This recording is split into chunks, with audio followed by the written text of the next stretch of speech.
کدام انسانی که مسلمان نشده است آنها را به فروع شریعت امر کرده نمیشه، به نماز و روزه و زکات و به اینها امر کرده نمیشه. بنابراین ایمان شرط است برای قبول شدن دیگر عملهای صالح. و پیامبر صلی الله علیه و سلم گفت که اگر آنها ایمان آوردند سپس برای آنها نماز را تعلیم ده.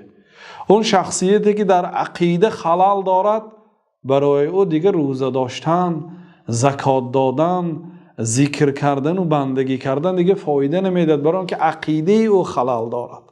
بنابراین اولین عملی که اجرا میکنی برای آنها توحید را بیاموز گفتن. سپس وقتی که آنها توحید را از تو قبول کردن برای آنها خبر ده که الله سبحانه و تعالی در یک شبانه روز 5 وقت نماز را فرض کرده است و نماز با اتفاق علما از زکات، از روزه، از حج، از دیگر عبادت ها بهتر است.